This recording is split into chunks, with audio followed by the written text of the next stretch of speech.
Was marriage ever truly nice? Seriously, think about it. A lifetime of shared breakfasts, whispered secrets, and maybe, just maybe, a slightly grumpy cat. But what if the reality was a little messier, a lot messier?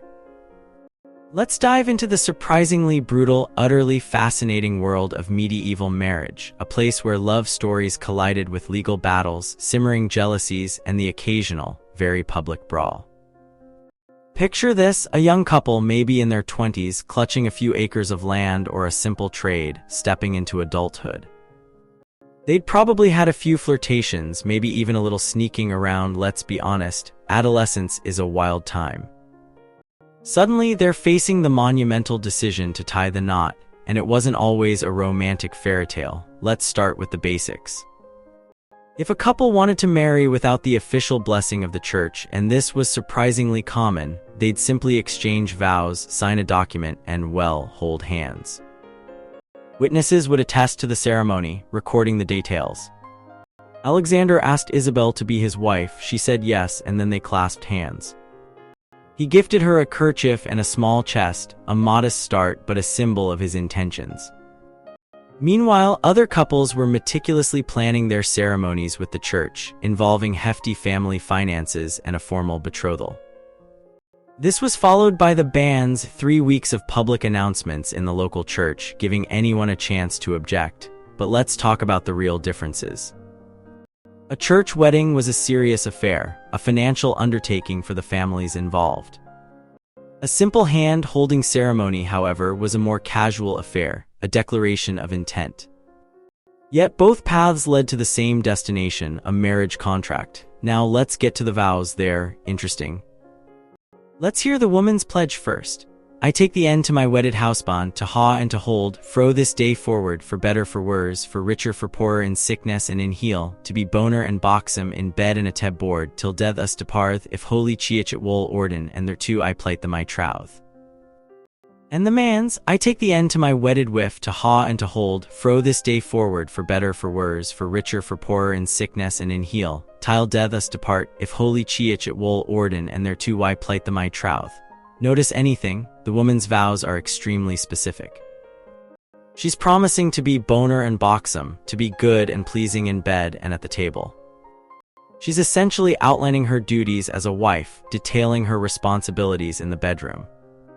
The man's vows are more general, focusing on loyalty and support. It's a clear division of labor, a glimpse into the expectations of the time. Then there were the rings. A simple exchange, but a powerful symbol. But wait, there's more. The priest would bless the rings, and the couple would utter the words, "With this ring I thee wed, and with my body I thee honor." If the priest wanted to add a bit of religious flair, the wedding would move to the church, where they'd attend mass. But peasants weren't always keen on extra rituals. Let's talk about the money. A bride's dower was supposed to guarantee her a portion of her husband's property after he died, sometimes the whole thing. The groom, on the other hand, would pay a merchant, a customary payment to the bride's family. These payments weren't just about money, they were about establishing the bride's rights and securing her future. But the real fun and the potential for chaos began after the ceremony. Medieval weddings were festivals. We don't have detailed descriptions of these celebrations, but moralists of the time offered clues. They warned against laughter and ribaldry, against drunken revelry in taverns. A ring made of rushes or worthless material was a definite no-no. It was seen as a blatant attempt to manipulate a woman. And speaking of manipulation, let's talk about the legal side of things. Marriage had to be conducted in the presence of a priest and 3 or 4 respectable people. This was to prevent fraud and ensure that the marriage was legitimate. But even with all these safeguards, things could still go wrong. We're talking about brawls, accusations of adultery, and a whole lot of legal wrangling. Court records reveal a surprising number of disputes over marital rights, inheritance, and, of course, infidelity. Let's look at some specific cases. There was the story of Robert Manning, who, after marrying, quickly grew jealous and drove his wife from his house. Then there was William Chiltern, who claimed he was already married and used a precontract to try and dissolve his marriage.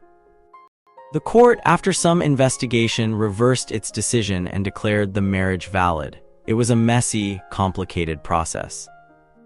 And then there was the infamous case of Walter Lebedel and Isabel. He beat her with a knife, threw her body in a ditch, and then fled. A truly shocking act of violence and a stark reminder that marriage wasn't always a fairy tale. But here's the thing, the court records tell a different story than the popular image of husbands beating their wives. In fact, the reverse was more common. Medieval people found the idea of a wife beating her husband amusing. It was a recognition that marital discord existed, but it wasn't the most desirable or common outcome. You can even see carvings of wives beating their husbands on misericords, those decorative panels found in medieval church benches. Despite the potential for conflict, there was also a strong emphasis on mutual respect and good judgment. Moralists advised husbands to be kind and considerate, to avoid angering their wives, and to correct their faults with fairness. Wives, in turn, were encouraged to be courteous, wise, and to manage the household with good order. The Wife of Bath's tale from Chaucer's Canterbury Tales offers a brilliant and humorous summation of these marital debates. She's a complex character, a woman who's been married 5 times and has a lot to say about the dynamics of power between men and women. She advocates for using lies, tears, and spinning, essentially manipulating men through emotional tactics to maintain control. But The Wife of Bath also offers a counter-narrative, highlighting the virtues of meekness, courtesy, and wisdom in a wife. It's a fascinating clash of perspectives, a reflection of the diverse attitudes toward marriage in medieval society. So, what did most couples actually do? Surprisingly, they focused on the practicalities of daily life, raising children, earning a living, and avoiding sickness. They weren't spending a lot of time analyzing the happiness of their union. Let's revisit those vows.